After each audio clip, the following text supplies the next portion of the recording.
بسم اللہ الرحمن الرحیم۔ السلام علیکم۔ روزانہ واقعات سننے کے لیے اس چینل کو سبسکرائب کریں۔ بنی اسرائیل میں ایک انتہائی خوبصورت نوجوان تھا۔ اس جیسا حسین ان میں کوئی نہ تھا۔ وہ ٹوکریاں فروخت کیا کرتا تھا۔ ایک مرتبہ 2 ٹوکریاں اٹھائے چکر لگا رہا تھا کہ بنی اسرائیل کے ایک بڑے سردار کے گھر سے ایک عورت باہر آئی اور اس کو دیکھ کر جلدی سے واپس چلی گئی اور سردار کی بیٹی سے کہا، میں نے دروازے پر ایک ٹوکری فروش ایسا نوجوان دیکھا ہے کہ اس سے حسین نوجوان میں نے کبھی نہیں دیکھا۔ سردار کی بیٹی نے کہا، اسے اندر بلاؤ۔ وہ گئی اور اسے اندر بلا لیا اور دروازہ بند کروا دیا۔ پھر اس بادشاہ کی بیٹی نے چہرہ اور سینہ کھول کر اس کا استقبال کیا۔ اس نوجوان نے کہا، اللہ تجھے محفوظ رکھے، پردہ کر لے۔ وہ بولی، ہم نے تجھے اس کام کے لیے نہیں بلوایا بلکہ کسی اور کام کے لیے بلوایا ہے، اور اس کو ورغلانے لگی۔ اس نوجوان نے کہا، اللہ سے ڈر۔ وہ بولی، اگر تو نے میری چاہت پوری نہ کی تو میں بادشاہ سے کہوں گی کہ تو میرے پاس آیا اور زبردستی میری عزت لوٹنا چاہتا ہے۔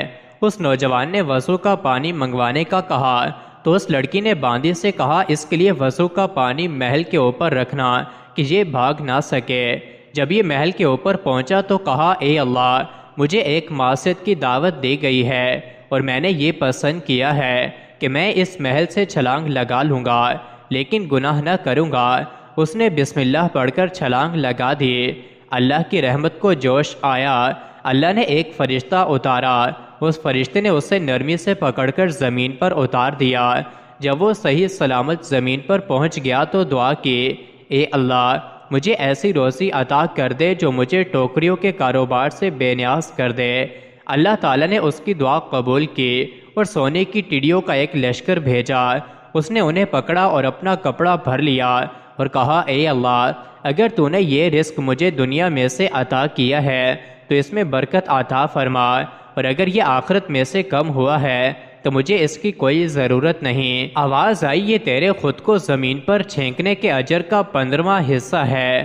اس نے کہا، اے اللہ، مجھے اپنے آخرت کے اجر سے کم ہونے والے رزق کی کوئی ضرورت نہیں، لہٰذا تمام ٹڈیاں واپس چلی گئیں۔ مزید ایسی ہی ویڈیوز کے لیے چینل کو ضرور سبسکرائب کریں۔